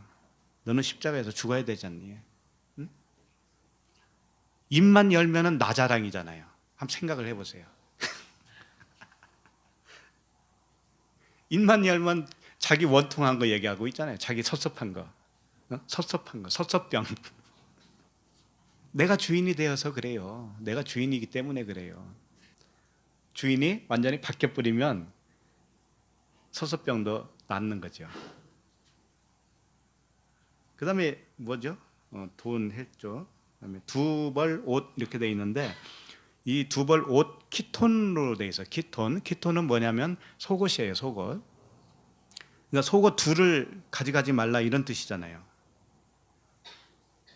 속옷 둘을 가져가면 어떻게 되냐면 겉옷과 속옷이 돼버려요. 그러니까 율법 하나는 가져가지 말고 속옷, 네가 입고 있는 옷, 복음의 옷만 가져가라 이런 뜻이에요. 진리의 속옷 하나만 입어라 이거예요. 하나만. 하나만 입어라. 둘을 입으면 어떻게 되냐면 그것 자체가 겉옷이 되니까 율법이 된단 말이에요. 진리의 속옷 하나만 입은 채 가라 이거죠. 가라. 자, 이 말씀들을 이제 의미를 깨닫게 되겠죠. 결국은 뭐예요? 한마디로 함축하면 뭐냐면 네 목숨은 버리고 이거예요. 너의 목숨은 버리고 그리스도의 목숨으로 가라 이런 뜻이에요. 그런 상태가 어떤 사람이냐면 안식에 이른 자다 이거죠. 복음을 전할 수 있는 자다 이거예요. 내가 살아있으면 복음은 절대로 복음답게 전해질 수가 없어요. 자기 것이 거기에 포함되기 때문에. 말씀만 나가야 되는데 자기 생각이 거기에 가미되어 있으면요, 순수한 복음이 될 수가 없어요. 타협이 됩니다. 이제 조금 더 자세히 보기 위해서 병행구절이 있어요. 병행구절. 그래서 병행구절을 좀 보면서, 여기는 조금 다르게 써 있기 때문에 그래요. 다른 차원으로 접근을 하겠습니다. 병행구절이 마태복음 10장 9절에 있어요. 마태복음 10장 9절. 마태복음 10장 9절 보면 너희 전대에 금이나 은이나 동을 가지지 말고, 이렇게 돼 있어요. 이 전대는 뭐냐면 돈을 넣는 지갑이라고 생각하시면 됩니다. 띠예요, 띠. 허리에다가 이렇게 묶어서 돈을 넣는 그런 지갑이에요. 긴 지갑. 전대에 금이나 은이나 동을 가지지 마라. 그러니까 전대는 띠가 돼버렸죠. 띠니까 진리의 띠를 띌 것이냐, 비진리의 띠를 띌 것이냐, 이것이 문제로다. 그러니까 전대에 금, 은, 동을 넣으면 어떻게 되냐면 비진리의 띠가 된다 이거예요. 그걸 가지고 가지 말라, 이런 뜻이죠. 베드로가 사도행전 3장 6절에서 이런 말씀을 했죠. 베드로가 이르되 은과 금은 내게 없거니와 내게 있는 이것을 내게 주노니 나사렛 예수 그리스도의 이름으로 일어나 걸으라 하고. 그러니까 성전 미문에 못 걷는 자가 있었잖아요. 그 환자를 고치는 그런 현장에서 하신 말씀이죠. 근데 거기서 보면 은과 금은 내게 없다. 다만 나에게 뭐가 있느냐? 나사렛 예수 그리스도의 이름만 있다 이거죠. 그러니까 가져가지 말라는 것은 뭐냐면 나사렛 예수 그리스도의 반대편에 있는 것이죠. 그럼 예수 그리스도는 영이시잖아요. 성령이시잖아요. 복음이고 진리죠. 그러니까 그거 반대편에 있는 건 뭐예요? 비진리, 율법이잖아요. 근데 그것을 금, 은, 동 이렇게 표현을 했습니다. 그 의미는 뭐냐면 동은 거꾸로 말하면 동부터 나가봐요. 동은 성전으로 말하면 뜰에 해당되는 거예요. 뜰. 은은 뭘까요? 성소. 그 다음에 금은 지성소를 의미하죠. 그러니까 이것은 뭐냐면 사람이 만든 성전을 의미하고, 사람이 만든 성전은 율법의 성전을 의미하죠. 그것을 가지고 가지 말아라. 이런 의미예요. 금, 은, 동. 이걸 가져가지 않으면 뭐냐면 모래 위에 지은 성전, 이것을 가지고 가지 말라, 이런 뜻이에요. 성전을 가지고 가지 말라고 하는 거니까. 그러면 그 믿음, 소망, 사랑이 되시는 길과 진리의 생명 그리스도께서 가는 거예요. 다시 정리하면 너의 육신의 생각은 가져가지 말고, 율법적 사고방식은 가져가지 말고, 이런 뜻이죠. 예수 그리스도의 생명과 그 사랑만 가지고 가라, 이런 뜻이 되겠죠. 가라고 하니까 어디 가는 거 아니에요. 우리가 그렇게 살아라, 이런 뜻입니다. 그 다음에 마태복음 지금 10장 보고 있죠. 10절을 보시면 여행을 위하여 배낭이나 두벌 옷이나, 여기서는 신이나 지팡이를 가지지 말라. 이는 일꾼이 자기의 먹을 것 받는 것이 마땅함이라, 이렇게 되어 있어요. 그러니까 이 말씀을 보면 더욱더 이 표면적으로 보는 사람들에게는 굉장히 힘이 되는 구절이에요. 뭐겠어요? 여행을 위하여 배낭이나 두벌 옷이나 신이나 지팡이를 가지지 말라. 이는 일꾼이, 자기가 이제 일꾼이라는 거잖아요. 복음을 전해야 되니까 일꾼이 맞죠. 일꾼이 자기의 먹을 것 받는 것이 마땅하기 때문에. 그러면 아무것도 안 가져가면 선교하러 가면 입혀주고 먹여주고 다 하겠구나. 여기에 힘을 실어주는 거 아닙니까? 이 말씀이. 그런데 진짜 하나님이 그렇게 해주시기도 해요. 그것은 불교인도 마찬가지라니까요. 그것은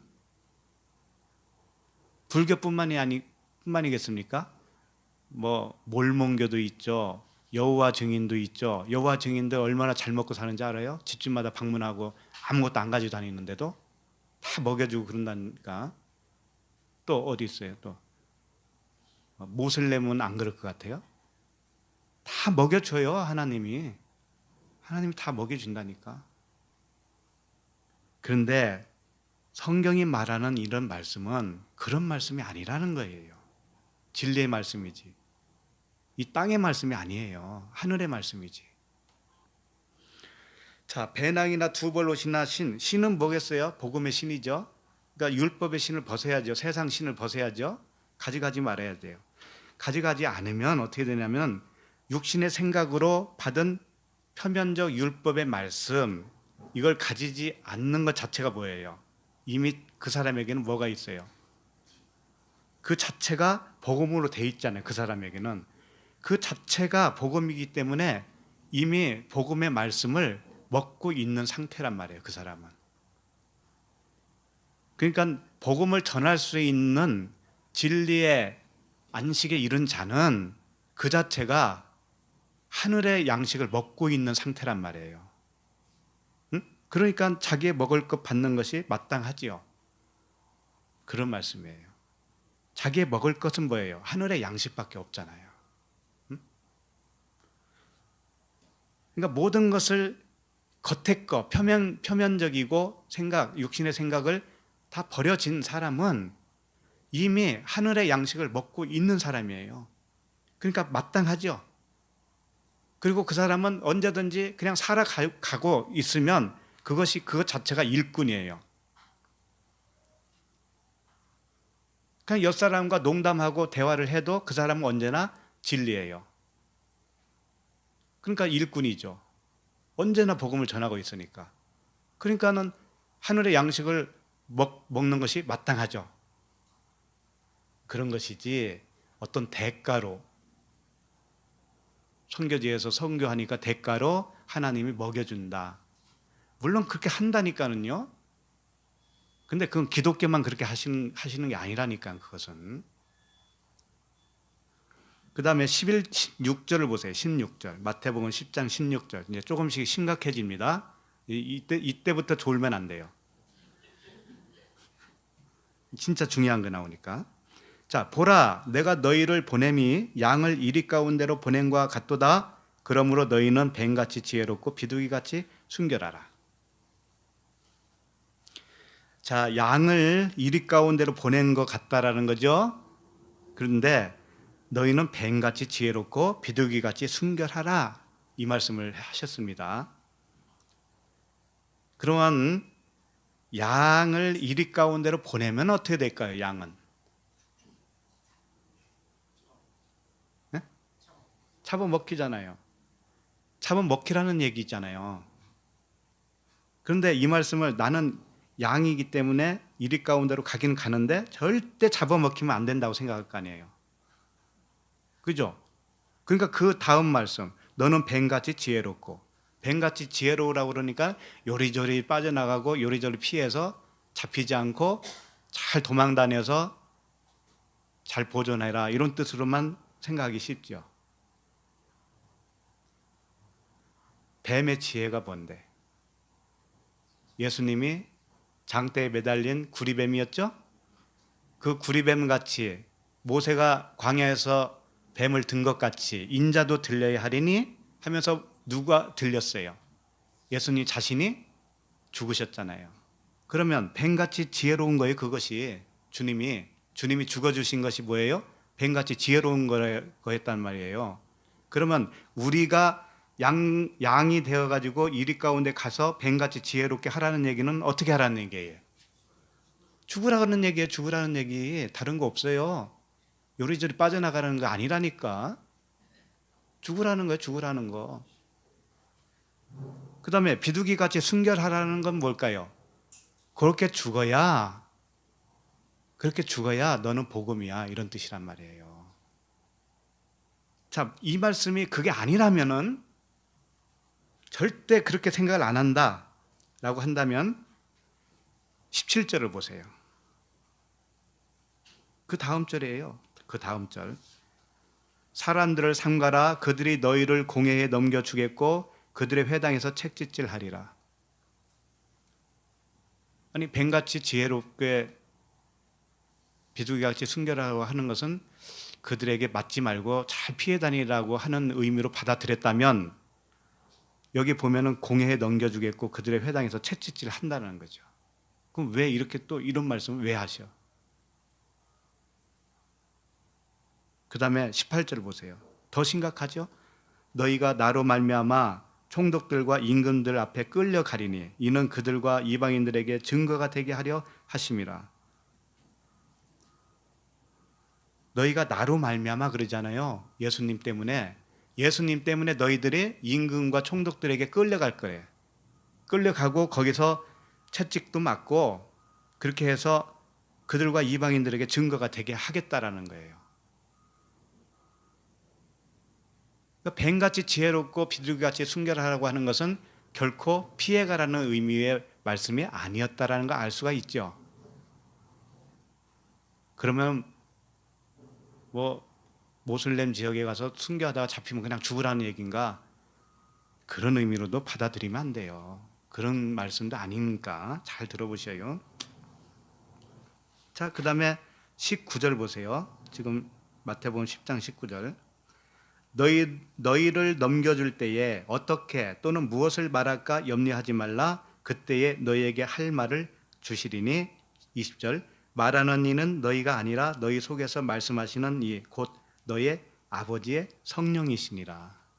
자, 결론은 뭐냐면 성령이 하시겠다라는 거예요. 성령이. 그러면 뱀같이 지혜롭게 하라는 의미는 죽으라는 의미인데 네 생각은 하지 말라는 거예요. 네 생각으로는 하지 말라. 이게 뱀같이 지혜롭게 하는 거예요. 죽으라고 그러니까 그 사람들이 때리면 맞고 쫓아오면 도망가지도 말고 그냥 잡히고 이런 의미의 말씀이겠느냐 이거예요. 그게 아니에요. 우리가 하고 안 하고의 말씀이 아니라고 그랬죠? 이 말씀은 우리 내면의 이야기입니다. 내면의 말씀의 이야기예요. 말씀. 하나부터 열까지 말씀만 하시는 거예요. 말씀. 내 속에서 나오는 말을 한번 보세요. 내가 뱉고 있는 말이 도대체 무슨 말인가를 보라고요. 하늘에서 온 말인가? 내 생각에서 나온 말인가? 그걸 말하고 있어요. 그러니까 뭐냐면 이런 겁니다. 자, 17절을 다시 보면 사람들을 삼가라. 그들이 너희를 공회에 넘겨주겠고 그들이 그들의 회당에서 채찍질하리라 그랬습니다. 이것은 예외 없이 일어나는 현상이에요. 누구는 이렇게 하고 누구는 이렇게 안 하고의 이야기가 아니고 그리스도의 길을 가는 자, 그리스도의 길을 가는 자는 누구든지 공회에 가는 거예요. 누구든지 회당에서 채찍질을 맞는 거예요. 예수님이 채찍질을 맞았죠. 십자가에 달리시기 전에 채찍질을 맞았잖아요. 바울도 뭐라고 그래요? 40에 하나 감한 매를 몇 번 맞았어요? 3번이나 맞았다고 그러죠. 채찍에 맞는 거예요. 그럼 채찍에 맞는다는 의미가 뭘까? 채찍에 맞는다는 이렇게 한번 잘 생각해 보세요. 친구하고 이야기를 해요. 대화를 합니다. 친구하고 대화를 하는데 친구하고 나하고 사상이라든가 생각들이 잘 맞으면 잘 통하지요. 싸움이 있을 필요가 있어요? 없어요? 없죠. 어떤 친구하고 잘 맞으면 그렇죠. 그런데 친구하고 나하고 말이 틀려요. 그럼 그때부터 어떤 일이 벌어져요? 기분이 좋아요, 나빠요? 나빠지기 시작하잖아요. 그리고 안 통하니까 어떻게 돼요? 안 통하니까 심하면 아주 죽을 지경이잖아요. 말이 안 통하면. 그죠? 이게 채찍 맞는 거라고요. 채찍 맞는 것이 뭐냐면 내가 복음을 전했는데 상대방이 못 알아듣고 엉뚱한 말만 계속 나한테 하는 거예요. 그러면 내가 괴로워요, 기뻐요? 괴롭잖아요. 이게 채찍을 맞는 거라고요. 공회는 뭐냐면은 공회는 율법 학자들이 모여 있는 그 회를 말하는 거예요. 공회. 그러니까 율법 안에 있는 자와 내가 대화를 하면 내가 공회에 가 있는 거예요. 그 자체가. 한 가족일 수도 있어요. 그것은 한 가족일 수도 있다고. 남편과 아내 사이도 그럴 수가 있는 거예요. 그럼 내가 아내에게 복음을 전했는데 계속 다른 말로 나를 공격해요. 그러면 나는 계속 채찍을 맞고 있는 거란 말이에요. 그게 공회에 있는 거란 말이에요. 그게 그 자체가. 그러니 예외가 있습니까? 누구든지 이런 현실에 맞닥뜨리잖아요. 굉장히 이게 뭐 쉬운 것 같지만은요, 하루도 아니고 몇 년, 몇십 년 돼봐요.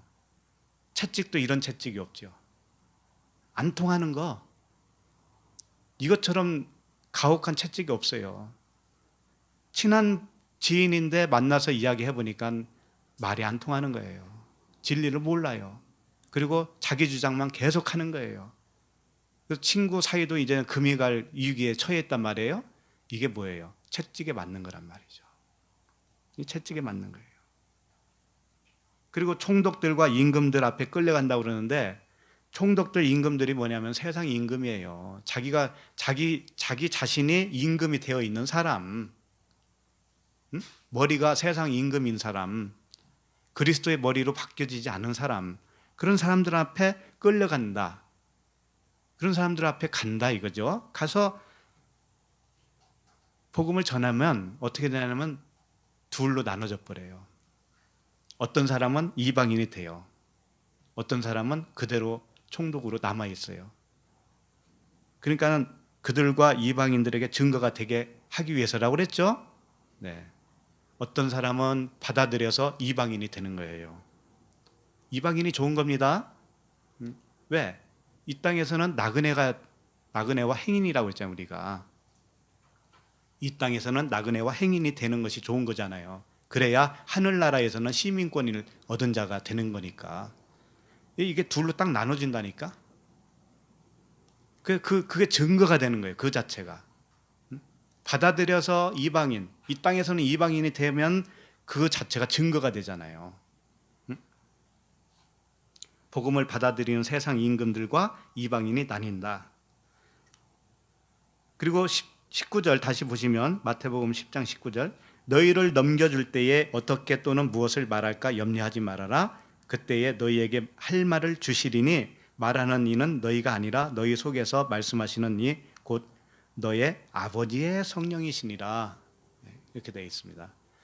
그러니까 오직 우리는 누구와 대화를 하든지 글을 쓰든지 만나서 밥을 먹든지 차를 마시든지 걱정하지 말아라. 내가 할 말을 너에게 넣어줄게. 네가 할 말을 항상 네 안에서 아버지의 성령이 말씀해 주시겠다 이거예요. 이게 약속입니다.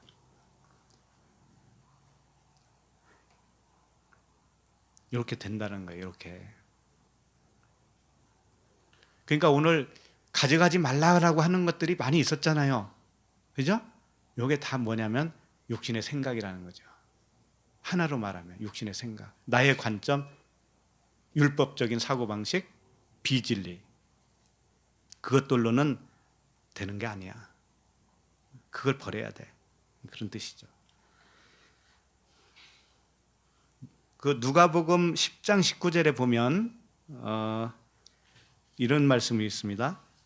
누가복음 10장 19절에 보면 내가 너희에게 뱀과 전갈을 밟으며 원수의 모든 능력을 제어할 권능을 주었으니 너희를 해칠 자가 결코 없으리라 이랬습니다.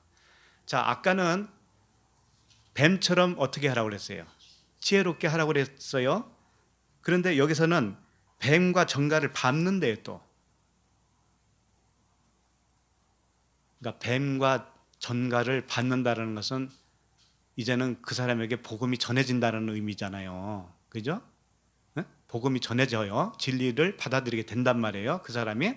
그럴 때는 뱀처럼 지혜롭게 하라고 한 말씀대로 해야만이 되는 거예요. 그게 무슨 뜻이냐? 그 사람도 뱀이고 내가 죽지 않으면 나도 뱀이에요. 뱀처럼 지혜롭게 하는 것은 뭐냐면 예수님이 죽은 것처럼 나도 죽는 거잖아요. 그러니까 나의 것으로 하지 않는 것이죠. 나의 것을 하지 않을 때 그 뱀 같은 그 사람이 변한다 이거예요. 그런 뜻이에요. 뱀과 정갈을 밟을 수 있는 방법은 뭐냐면 딱 한 가지. 내가 내 것으로 안 하는 거. 나는 죽고 그리스도로만 하는 거. 요 방법밖에 없는 거죠. 그러니까 그 예수는 그리스도라고 하는 말씀을 하잖아요. 브루스길라와 아굴라가 이 아볼로를 데려다가 가르치니까 아볼로가 잘 배웠어요. 그래서 예수는 그리스도다라고 전하기 시작했단 말이에요. 그건 뭐냐면 겉의 것은 안의 것을 가르쳐주기 위해서 있었던 것이야. 이런 뜻이에요. 쉽게 말하면. 예를 들면 이 문자적인 표면적인 이 말씀은 이면적인 그리스도라고 하는 그 말씀을 알려주기 위해서 있는 거야. 그런 거예요. 예수는 겉의 거라면 그리스도는 안의 거란 말이에요. 그래서 그걸 알게 되면 이게 하나라는 걸 알게 돼요. 이게 하나다. 겉의 의미가 이제 안의 의미로 바뀌어진 것이잖아요. 그러니까 하나가 돼버리지. 그걸 전하는 것이 복음이에요. 그러니까 오늘 본문을 봐도 그렇잖아요. 겉의 것은 뭐였어요? 겉의 것은 진짜 배낭을 가져가지 말고 진짜 돈을 가져가지 말고 거짓 전도를 하라는 의미로 보여졌잖아요. 그렇죠? 근데 알고 보니 그런 말씀이 아니었잖아요. 우리 내면의 이야기고 율법과 복음의 이야기였잖아요. 이렇게 알게 되면은 뭐예요? 이제 이 겉의 문자와 의미가 하나가 돼버렸죠. 이게 예수는 그리스도라는 의미예요. 이것이 예수는 그리스도다. 이게 진짜 복음이다 이거예요. 복음은 이렇게 전하는 것이다. 그래서 이제 마가복음에서도 이 병행 구절이 있습니다. 오늘 말씀에 마가복음에도 거기를 좀 보고 좀 정리를 하겠습니다. 보면은 6장 8절이에요. 마가복음 6장 8절. 마가복음 6장 8절에는 명하시되 여행을 위하여 지팡이 외에는 양식이나 배낭이나 전대의 돈이나 아무것도 가지지 말며. 여기서는 지팡이 외에는 그랬으니까 지팡이는 가져가라는 말씀으로 하고 있고요. 9절 보면 신만 신고 두 벌 옷도 입지 말라 하시고 이렇게 되어 있어요. 그럼 신으라는 얘기죠. 그러니까 여기서 허용한 건 뭐냐면 지팡이와 신은 허용을 한 거예요. 그러니까 왜 똑같은 말씀들을 이렇게 다르게 할까요? 그러니까 서두에서 말씀드렸지만 가져가는 것과 안 가져가는 것은 하나라는 거예요. 가져가지 말라라고 하는 것은 겉의 것을 가져가지 말고 가져가야 할 것은 안의 것을 가져가는 거예요. 그것을 여기서도 표현해주고 싶은 거죠. 서로 다르게 이렇게 표현한 것은. 그리고 10장 4절에 보면 누가복음으로 갑시다. 이제 누가복음 10장 4절을 보지 마시고 누가복음 12장 33절을 보시겠습니다. 누가복음 12장 33절. 누가복음 12장 33절에 보면 너희 소유를 팔아 구제하여 낡아지지 아니하는 배낭을 만들라 이렇게 돼 있죠. 너희의 소유를 팔아서 구제하여 낡아지지 아니하는 배낭을 만들라. 자, 소유를 팔아서 낡아지지 않는 배낭, 낡아지지 않는 배낭이 세상에 있을까요? 세상에는 없잖아요. 아무리 명품 백이라고 하더라도 시간이 지나면 헤어지잖아요. 그러니까 낡아지지 않는 배낭이 어디 있겠습니까? 그러니까 이 말씀 자체도 그런 겉의 말이 아니잖아요. 그러면 소유를 판다라는 것은 또 뭘까요? 소유를 팔아 구제하여. 소유를 팔아서 구제해야 낡아지지 않는 배낭을 만드는 거라는 거예요. 근데 우리는 다 알지요. 그게 무슨 의미인지. 자기 생각, 자기 기준, 육적, 율법, 이 율법의 생각을 팔아서 구제한다 이거예요.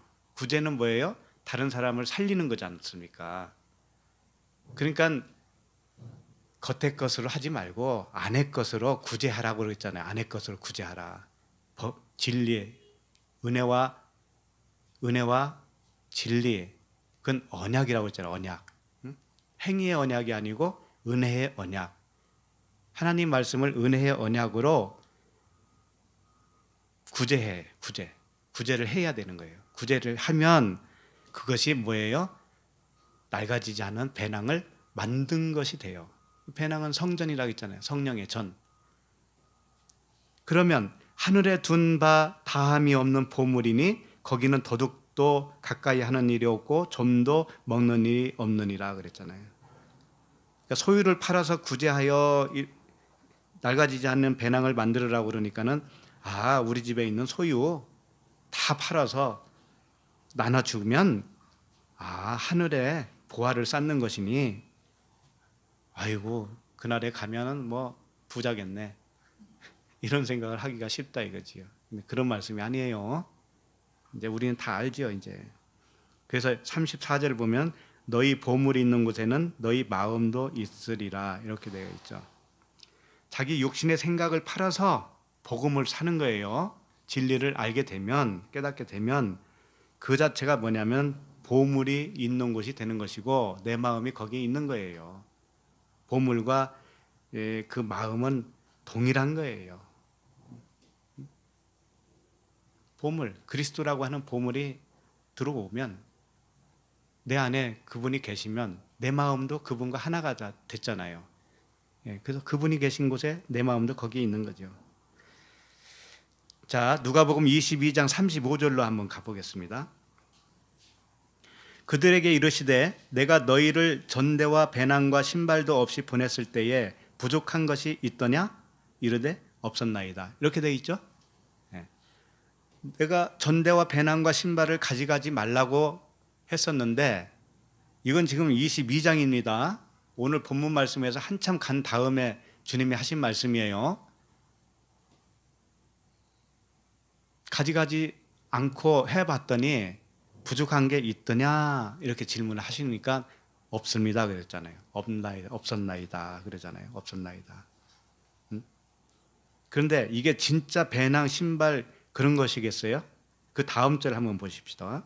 36절 이르시되 이제는 전대 있는 자는 가질 것이요 배낭도 그리하고 검 없는 자는 겉옷을 팔아 살지어다. 갑자기 여기서 겉옷을 팔아서 또 사라는 말씀도 나오네요. 여기서는. 그러니까 전대 있는 자는 가질 것이요 라는 건 뭐냐면 너희가 처음 가지고 있는 전대, 처음 가지고 있던 배낭 이것을 다 팔아버렸더니 새로운 배낭, 새로운 전대, 새로운 신발이 생긴 거예요. 무슨 말씀인지 알겠죠? 내 육신의 기준, 나의 의로움, 선악의 관점, 양심의 그 생각들을 주님 앞에 말씀 앞에 다 꿇어 엎드렸더니 십자가에서 뭐예요? 육체와 함께 그 정욕과 탐심을 십자가에 못 박았더니 못 박고 나니까 내가 죽었더니 새로운 것이 생겼다 이거예요. 새로운 전대, 새로운 배낭, 새로운 것 이것이 생겼다 이거예요. 그러니까 이때는 가질 것이요 그러잖아요. 응? 전대 있는 자는 가질 것이요 배낭도 그리하고 그러잖아요. 근데 여기서 검 없는 자는 겉옷을 팔아 살지어다라고 하는 의미가 뭐예요? 검은 말씀이잖아요. 말씀. 근데 겉옷을 파는 건 뭐예요? 역시 처음 것을 팔아야죠. 겉에 있는 거. 표면적인 거. 나의 의로움, 내 생각을 팔아서 그 검을 사라 이거죠. 사라고 했더니 그 37절에 보니까 내가 너희에게 말하노니 기록된 바 그는 불법자의 동류로 여김을 받았다 한 말이 내게 이루어져야 하리니 내게 관한 일이 이루어져야 감이라. 불법자의 동류로 여김을 받았다라는 건 뭐냐면 예수님이 죄인이 되었다 이거예요. 모든 사람이 죄인인데 불법자, 죄인인데 그분이 동료, 하나가 되었다. 동료로 되었다. 죄인이 되어서 그것이 이루어졌다 이거예요. 그러니까 예수님에 관한 이야기잖아요. 예수님과 합하여 세례를 받는 거죠. 세례를 받았다. 그렇게 되는 것이 뭐냐면 처음 것을 우리가 버리게 된 것이다 이거예요. 처음 것을. 장자로서는 죽는 거예요. 처음 것을 죽는 거예요. 그러니까 38절에 뭐라 하냐면 그들이 여짜오되 주여 보소서 여기 검 둘이 있나이다. 대답하시되 족하다. 겉옷을 팔아서 검 둘을 사라고 그러니까 진짜 검을 가져왔어요 이 사람들이. 그러니까 족하다 그랬잖아요. 이게 다 상징들이에요. 그러니까 겉옷을 팔아서 검을 사는 것은 뭐냐면 겉옷이 되어 주신 분이 누구예요? 예수님이잖아요. 그게 불법자와 동류가 되는 거잖아요. 그렇게 되어서 십자가에 죽어 주심 그 은혜 그것 때문에 너는 검을 사게 되는 거야. 이런 의미죠. 예수께서 우리와 하나가 되어서 십자가에 죽어 주셨기 때문에 그 은혜가 우리에게 적용이 되어지기 때문에 나도 죽음이 일어나는 거예요. 나도 죽음. 그래서 그분과 하나가 되어서 같이 죽어요. 죽으니까 뭐가 생겼냐면은 검 두 개가 생겼어요. 검 두 개가 뭐예요? 예수는 그리스도다라는 의미예요. 예수는 그리스도다. 진짜 복음을 이제 깨닫게 된 것이죠. 그렇게 된 거예요. 그러면 오늘 본문 말씀으로 돌아와서 이제 다시 한번 나머지 살펴보고 마치도록 하겠습니다. 누가복음 9장 4절입니다. 어느 집에 들어가든지 거기서 머물다가 거기서 떠나라. 자, 이것을 문자 그대로 받으면 어떻게 되냐면 순회 전도라든지 그런 거잖아요. 어느 집에 들어가서 머물다가 일정한 시간이 지나면 떠나라 이거잖아요. 그러니까 한 곳에 계속 있지 말고 떠나라. 순회 전도 아닙니까? 그런 거 하지 말라는 거예요. 이게 그걸 말하는 거겠어요? 이건 뭐냐면 어느 집에 들어갔다라고 하는 것은 그 사람을 마음 성전을 온전히 이제 만들어 주면 이런 뜻이에요. 처음에 그 사람의 마음 성전이 모래 위에 지은 집과 같은 성전일 아닙니까? 비진리. 예? 그래서 그 사람과 교제하면서 복음을 다 전했어요. 그래서 그 사람이 온전한 성전으로 지어지면 이제는 더 이상은 그렇게 안 해도 되잖아요. 그 사람도. 그죠? 그 사람도 스스로가 이제는 일어날 수 있는 때가 된 거잖아요. 그러면은 어떻게 되겠어요? 계속 그 사람만 붙잡고 있으면 되겠어요? 또 다른 나를 필요로 하는 사람이 또 있을 거 아닙니까? 그런 사람에게 또 가서 복음을 전하면 계속적으로 이 진리의 복음이 전파되겠죠. 하늘나라가 더 확장이 되겠죠. 그런 의미의 말씀이라고 보시면 돼요. 자, 5절 보시면 누구든지 너희를 영접하지 아니하거든 그 성에서 떠날 때에 너희 발에서 먼지를 떨어버려 그들에게 증거를 삼으라 하시니 먼지는 뭐냐면 티끌이라는 뜻이에요. 이것은 회칠하다라고 하는 의미에서 나왔어요. 단어가 티끌이라고 하는 이 먼지가 회칠하다. 그 회칠하다라고 하는 의미는 뭘까요? 회칠하다. 회칠한 무덤. 회칠한 무덤을 뭐라고 그랬어요? 바리새인 보고 외식이라고 했잖아요. 외식. 외식하는 것이 뭐냐면은 먼지라는 거예요. 먼지 같은 인생이 하는 행동이라는 거예요. 외식하는 거. 외식이 뭔데? 종교생활하는 거. 종교생활. 율법을 자기 육체의 생각으로 깨달은 걸 말하는 거예요. 하나님 말씀을 자기 육신의 유익으로만 알게 된 것. 이것이 거기서 나오는 모습들이 뭐냐면 외식이에요. 외식. 그래서 그 발에서 먼지를 떨어버려라 그러면은 뭐예요? 그게 일단 먼지가 붙었다라는 거잖아요. 그 외식하는 사람으로 인해서 내가 오염이 됐다라는 거잖아요. 그걸 떨어버리라는 의미고, 당신들은 지금 외식하는 자야 라는 것을 알려주라는 의미예요. 발을 떨으라는 것을. 그리고 당신은 티끌에 불과한 거야, 이걸 가르쳐 주라는 거예요. 그래서 그들에게 증거를 삼아라. 너희들은 티끌이야. 너희들은 외식하는 자야. 너는 지금 율법 아래에 갇혀 있는 자야 라고 하는 것을 가르쳐 주라. 그리고 나오라 이거예요. 그러면 그들에게 증거가 돼요. 그 나중에 그들에게도 성령이 역사하시면 그 말씀을 이제 이해할 때가 오는 거예요. 그걸 위해서 하는 거죠. 6절 보시면, 제자들이 나가 각 마을에 두루 다니며 곳곳에 복음을 전하며 병을 고치더라. 제자들이 나가 각 마을에 두루 다니며 곳곳에 복음을 전하며 병을 고치더라. 병을 고쳤다고 하는 것은 육신의 생각이 이제 복음으로, 진리로 고쳐지는 거죠.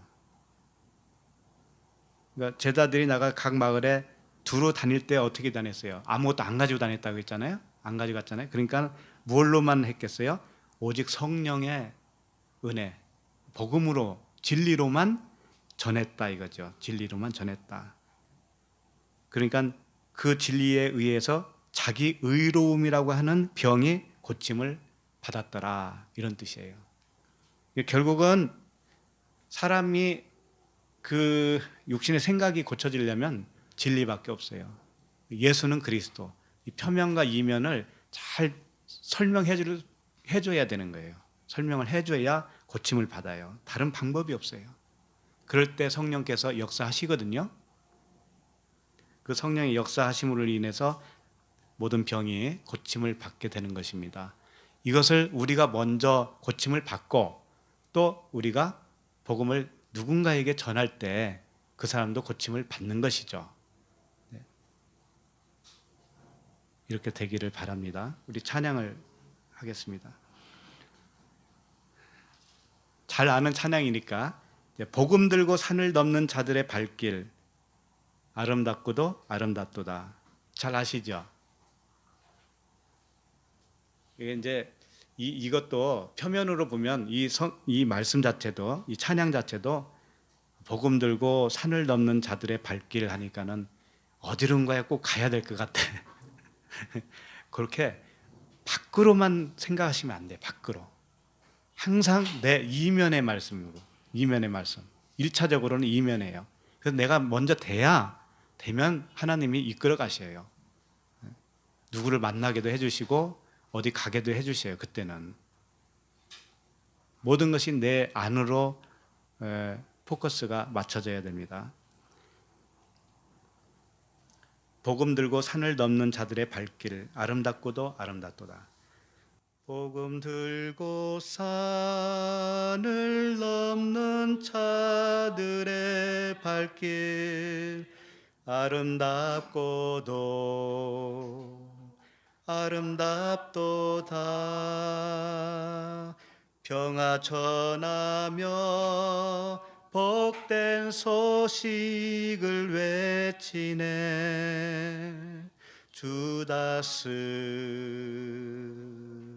리시네. 주다리시네. 주다스 리시네. 주다스 리시네. 또 한 번 주다스 리시네. 주다스 리시네. 복음 들고 산을 넘는 자들의 발길 아름답고도 아름답도다. 평화 전하며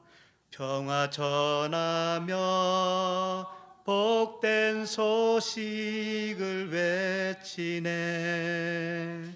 주 다스리시네.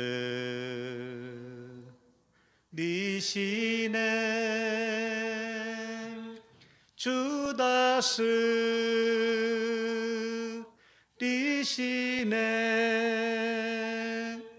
주 다스리시네.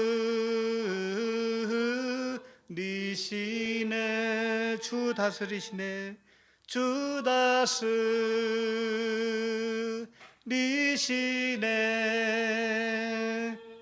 주 다스리시네.